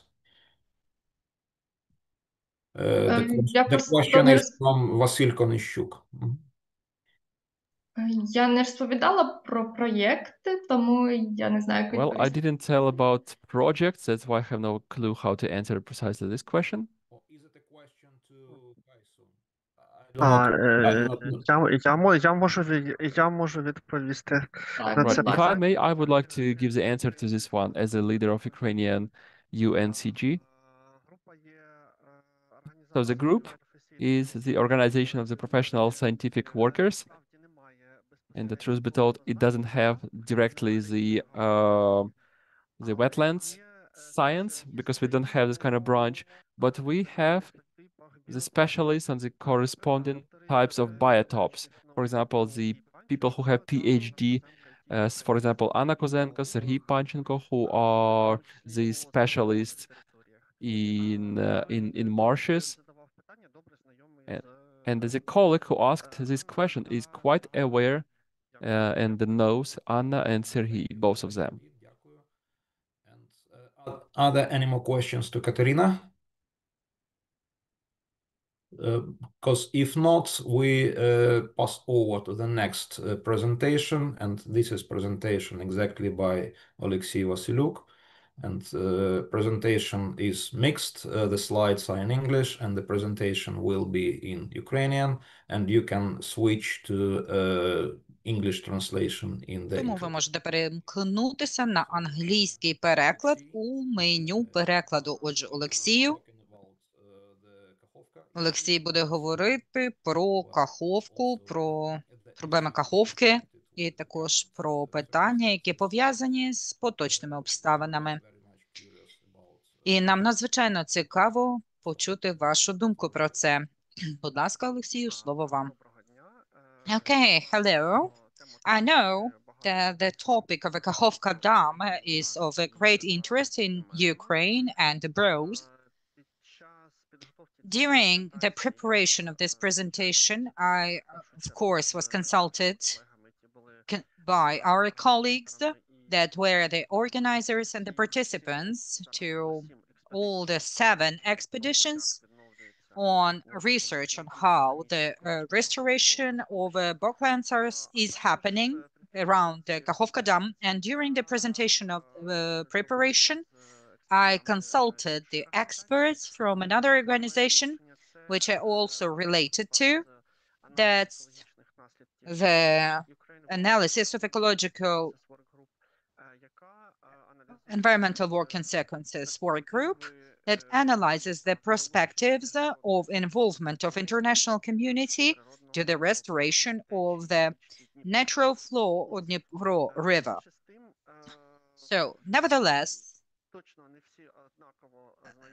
not all of the participants are familiarized with the topic, so I have to explain what actually happened 2 years ago. At the beginning of June of 2023, the Russian military exploded the Kakhovka Dam of the electrical power plant. It was done by the Russian military because by then, for 11 months, they controlled the building of the power plant. So only them were responsible and could explode the dam from within, from the inside. And in Ukraine, it's very now of fashion, the topic of ecocide, and this situation was extremely exemplar on what ecocide is, because it's brought to the mass extinction of living organisms in the very large territories. In green color, you can see the territory of X dam, and during 14 days, all the water left the reservoir. So obviously, all the living creatures in the water went to the sea and, of course, died. And everything that was in the left in the bed of the river dried and died also, more than 2,000 square meters. Then we have the zone developed of the catastrophic flood because of the change of the levels of the water in the dam and in Dnipro bed and Dnipro mouth. The gradient of the floor was from 12 meters to from the dam that was destroyed till 2 meters at the end of the mouth of the river. So all the mouth or the delta of the river that is within the natural reserve territory, also of international significance, was covered by the flood, extreme flood of the water by 2 meters high. Of course, all the living fauna and vegetation during this time died, extinguished on this territory. It was the beginning of the June, and of course, lots of animals are at the stage of having their cubs, but still, it's not that grown or adult to be able to flee. The birds were unable to flee, and fish. And the period of vegetation also was happening in the Black Sea. And this northwest territory of the Black Sea is the lowest level of the Black Sea. And all the sea fauna was going through the period of vegetation. So unfortunately, this amount of the water that got into the sea and also the bug contamination interfered the process of breeding in this field, in this territory of the sea, and it brought to the contamination by organic remains and the metals and the heavy metals. Additional factors that we have, there were also the territories that were covered by landmines by Russians in the both shores were endangered. So now we have the underwater mined fields when the territory is completely covered by the wetlands now. But we do know that there is lots of munition left on this territory, and we still do not know how we will be able to uncover them and to find them and to demine the territory. So we have a lot of minefields now there underwater. It's also another case. Also the bug that was there accumulating on the bottom of the dam, it was the last of the chain of 6 dams on the Dnipro River. It was the last dam at the Dnipro mouth. And there was a low-level dam because there was the mud accumulating for the 70 years. Also, all the remains and all the residuals of the industrial activity along the banks of the river accumulated there. So we have the indicators now that at least 6 heavy metals, these indicators overcome the threshold, the allowed threshold. But this still covered the streets of the flooded villages, and the National Park Nizhnodniprovsky and the Black Sea National Reserve were covered by this silt. This is the satellite picture for you to understand how the silt covered the sea shores. During the 3 days, the field of the silt developed out to 3,000 square meter. And there are lots of, there were never the precedents or the cases of this kind in the world.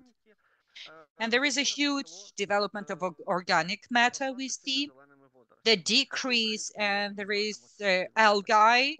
So green and blue algae is not typical for the sea. We call it the blossoming of the algae. And our colleagues from Odessa region found out that this contaminated water spread all over the west seashore of the Black Sea and also entered the next sea. And it flooded outside the Black Sea.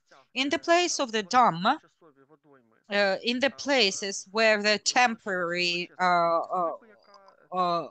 temporary water reservoirs were developed, the fish that was isolated obviously died, and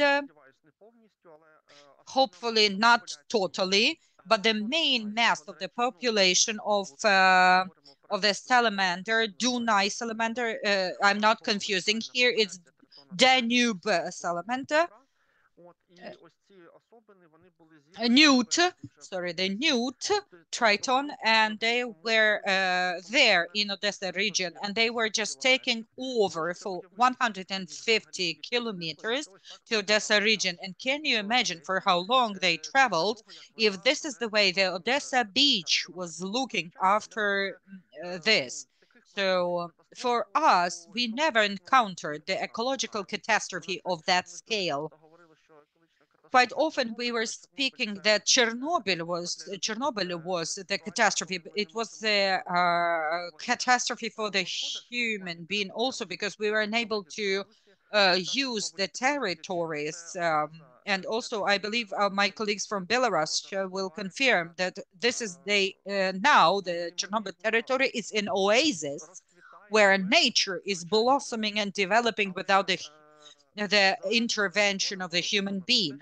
But now we're speaking that lots of things died in all the large square meters. And we have the dried riverbed that completely recreated the landscape. We don't remember this landscape actually because, and now you can see this landscape reflects the shape of the dam, because actually this is a delta of a big river, and in summer we are expecting to have the summer flood. It was actually 69 years till we were able to see this moment. I'm repeating it quite often, and maybe it will be surprisingly to hear, but I think we are lucky because this terrorist attack happened on the 6th of June, because the trees that were in the delta of the Dnipro River, they disseminate their seeds with the wind, and this is their period of blossoming. So these are the rivers growing next to the Dnipro River. So their seeds are spread by the wind. So in this period, it was exact time. So the seeds got onto the substrate, the humid land, and they started growing. If it happened in the more dry season, we wouldn't probably see it. So the territory started to reforestate. Of course, our state is not, unless publicly, at least publicly, to restore this territory. We do not know the official position of the state, but we have that the Cabinet of Ministers of Ukraine does allocate some funds on the projecting of the restoration of the territory of the dam. But we do not have the official statement of the president or any official legislation or a cabinet of ministers. Nothing. They said nothing will happen on this territory for 15 years. They prohibited transfer or reservoir.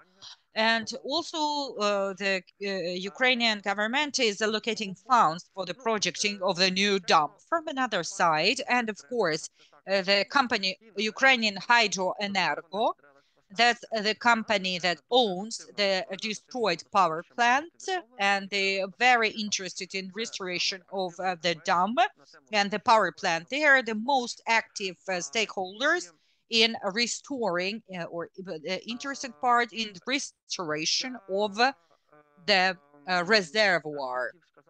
And I would also like to mention that it's important to understand that there are different actors with different opinions.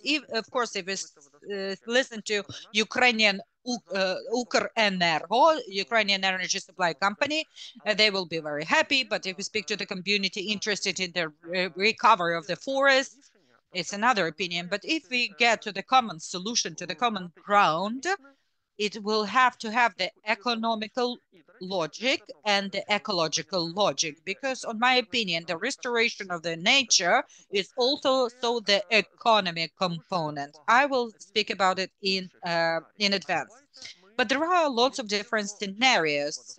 Let's separate the part of this reservoir and let's build the solar panels, solar power plants, or windmills in their wind power plants. These are different scenarios. I don't think we should consider them because they won't restore the economy of the territory, because something wants to earn money in the territory that doesn't belong to anyone now. Oh, okay, I'm dealing with the solar plants or windmill plants, or maybe I will do something with this land.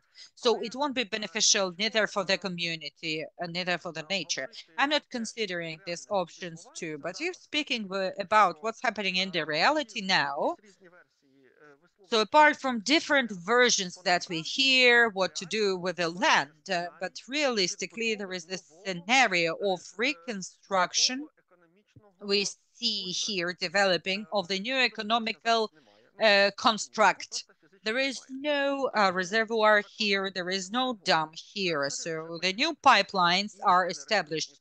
The farmers are starting to grow the new culture, inclusive also the energetic cultures that do not need the the watering, but at this time all the territory is the front line because the former territory of the reservoir partially is occupied by Russian and partially it's under control of Ukrainian armed forces. But still, you cannot restore this dam even now. Even if our government will take the decision to rebuild the dam later, we would have to first finish the war and then to demine the territories, to dismount the remains of the dam, of the old dam, and only after that we will be able to restore and to fill in the dam. Not before 20, 30 years. It will happen. Nobody will expect sit on the shore and to wait for 30 years to continue its activity. Even now, all the people who still remained in this territory are carrying out the new economic activity. There were billions of hryvnias spent on lay down the pipelines. So I don't think that you can finance the both scenarios at the same time, both to project the new dam and to develop the new life without it. There are two scenarios that contradict each other, but our government is now financing both. The Ukrenergo, the Ukrainian energy supply company, wants to invest into the creation of the new dam, into the construction of the new dam. But our communities want to live without expecting it to happen. This is a slide illustrating what I mean. Nobody is going to sit on the shore, on the river bank, and to expect it to happen. But I'm not talking about that. We were speaking about the re-wetting of the peatlands. I've seen the commentary from Natalia. She was collecting these poor tritons on the territory, the newts, and it happened even further than Odessa, but that was the best picture from Tuzlivsky Liman National Reserve, and it's even farther than Odessa region. And if Natalia can comment in the chat how far from Odessa we found these poor animals brought there by water. So we analyzed according to the detailed description of our predecessor, of our colleagues before us, to analyze what was there in that territory before the dam was constructed. And it was very complex, boglands. It was the compilation of the sandlands, sand dunes, and the boglands. In 2024, after the terrorist attack, we didn't even know that it still exists. We were born with the knowledge that the dam is there. The level of Dnipro is regulated by Dnipro, and we didn't know that the huge amount of water was in Dnipro. So it covered the lands and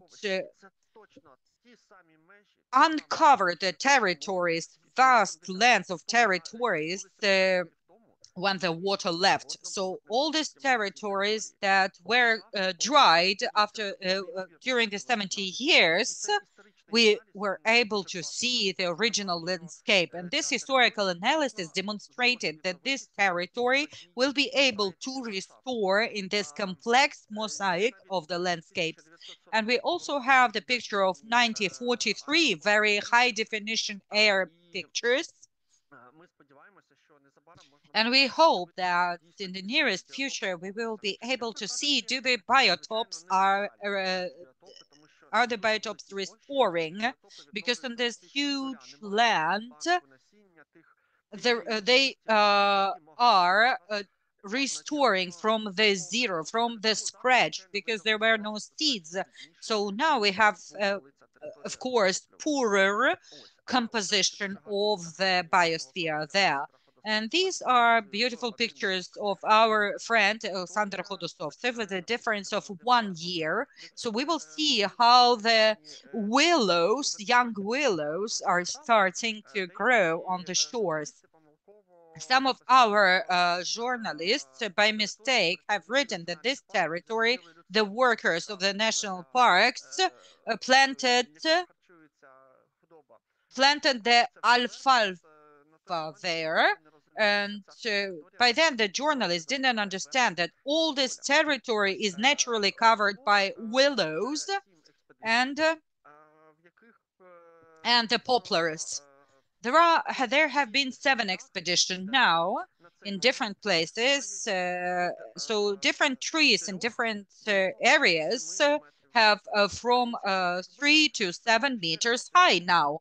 So if somebody said 4 years ago that this seed that we were unable even to identify when the wind is blowing, these seeds, nobody would have believed that in 3 years we will have these big trees. But we were surprised to find out that the nature has the mechanism for these situations. And I hope that my colleagues will have the serious scientific and little publications then, because it's a phenomenon. It's not just a singular tree. There are lots of trees, because in some places, in 1 square meters, we have seen 90 seeds developing into the trees.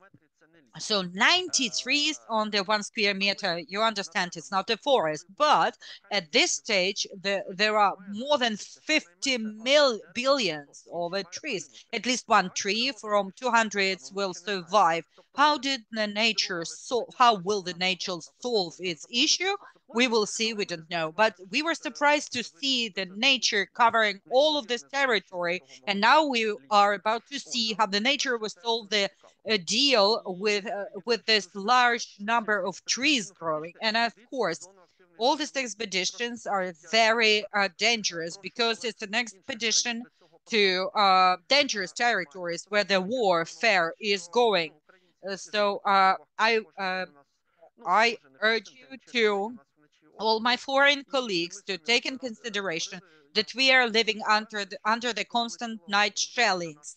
And when I was speaking to my colleagues, when we have 50 shaheeds flying over Kiev, we thought, okay, it is what it is. We got used to it. And now we have 500 shaheeds coming, and we're still managing with it. So we were preparing to these conditions. So it's not surprise that people are still managing to go to the area of the warfare, active warfare.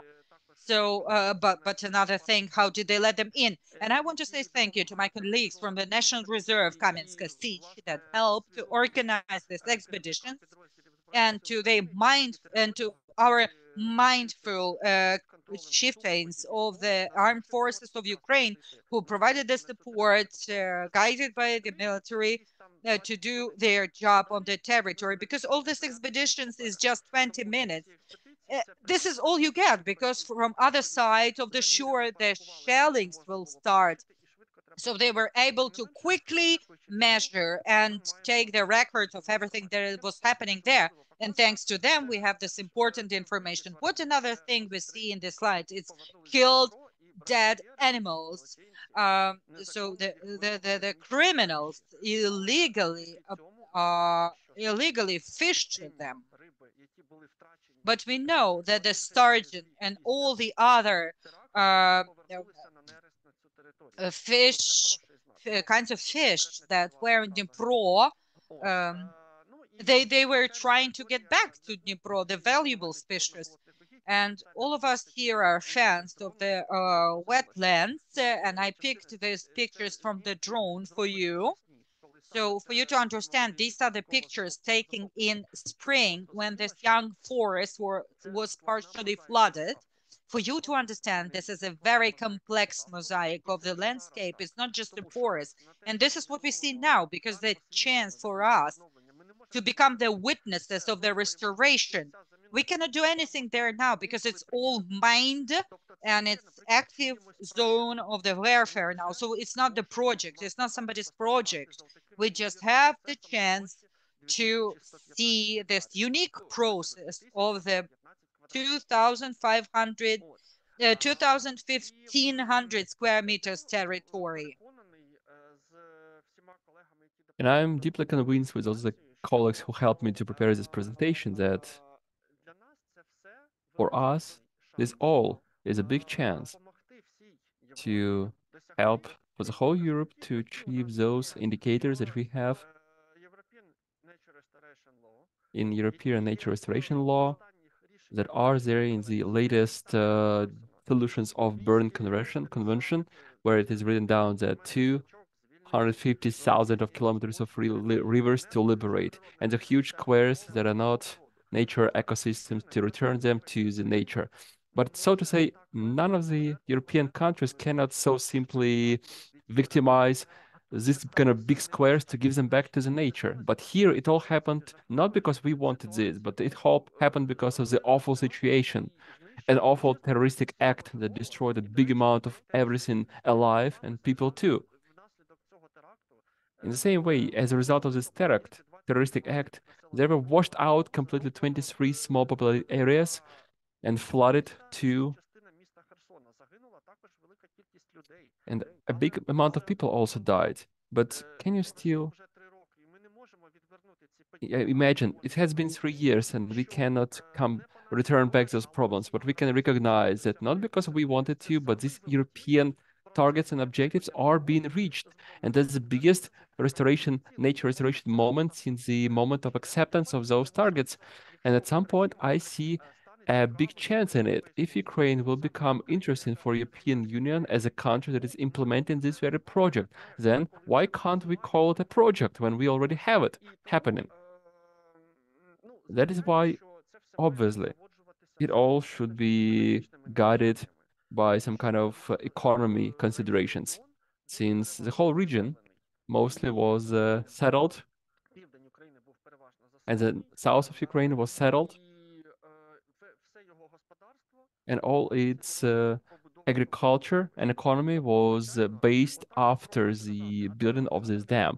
That is why, so to say, let us all make this all coming back to nature from now on. It's good one, but there will be a huge amount of people who will refuse it, because one still have actively to be engaged into the activity to make sure that the community will receive another life. And even in 20 years or in 30 years, if there will be another dam, somehow people will still be living these 30 years. That is why it is better to plan a more reliable scenario to help people to stick to this very scenario. And another pretty picture here of Vincent Mundi, who is the only one who, within a good daylight, managed to take a picture of the landscape precisely from this point of view, for you simply to understand that this is the endless view of a young forest. And I will kindly ask you, and Kateryna, since she has much better internet than I have, to show a video, because we have a possibility to see. Yes, Kate, please, from the 50th second, switch it on. I simply want you all to see how this territory looks like now. Unfortunately, I have seen it only on the videos, not with my bare eyes. Can you see my screen? Yes, we can, but video is just approaching us. Okay, yes, maybe the quality of the picture is not perfect, but still will get you the idea.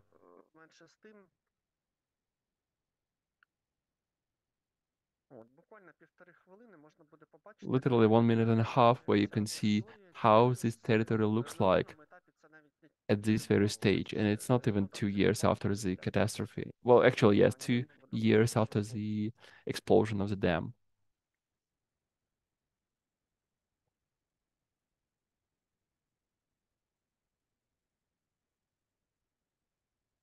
Ви бачите, є дуже складна мозаїка ландшафтів, видно And сліди that's a тварин. pretty complicated puzzle of the landscape. You can even see the traces of big animals, meaning that this is not a place where the trees are, but where the big animals came back to.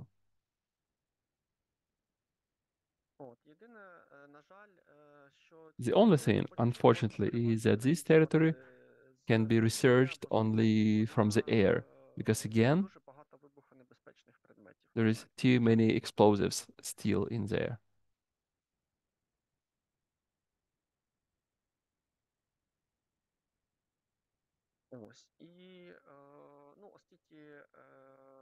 And since during this video ends up what I wanted to show you, I'd like to thank everyone who managed to use my photos. I also would like to thank to the gallantry of my colleagues who managed to go to that 7 expeditions. And only thanks to the fact that they simply had enough gallantry and courage to do that, we can know this. Unfortunately, there is too little who managed to study this territory. And by now, I'm ready to answer the questions if there are. If I didn't take much of your time, because I'm afraid I came outside of my framework. The first question has already arrived. So, what are the perspective of establishment of the protected area in Kakhovka? And there is a problem of bio-invasions. There is a question from Vasyl Konishuk.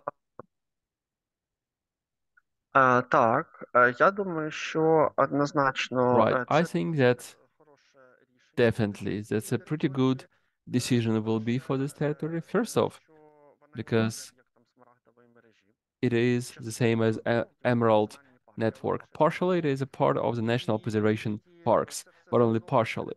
And since this all is the mined territory on which you cannot even move, but the other solution then to proclaim this all as a nature preservation area, there is no other rational decision to this. In terms of invasions, I've already seen a couple of publications of my colleagues how the vegetation of this territory changes. Obviously, in 3 weeks after the terroristic act, there were 23% of the invasional herbs there, but their amount during these 2 years is rapidly declining. And it turns out that simply a poplar and a willow forest is not favorable for invasive types of herbs. And since the climate becomes more dried, it becomes hotter and drier, more dry. But these are the wetlands, and the meaning that the herbs who came to this region because it becomes dry here, for them it is not comparable, judging by everything, in comparison to those areas where it is completely wet. I think that that's not a big problem.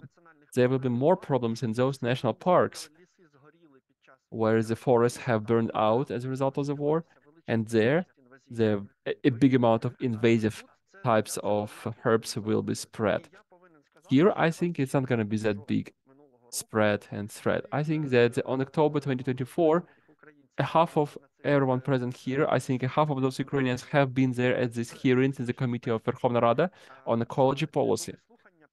And there were hearings devoted to the topic of Nature Preservation Fund. And there was made a decision that one should recommend to proclaim this territory as the nature preservation territory. We already have prepared the reasoning for that, but I'm not sure whether the state will support it. But I'm sure that Verkhovna Rada will. And that's a pretty pleasant thing to do, that Verkhovna Rada is not creating the nature preservation areas, whether the local authorities or the president needed for that. But by now, Verkhovna Rada has shown its interest to make sure that these territories will receive the nature preservation status. Any more questions?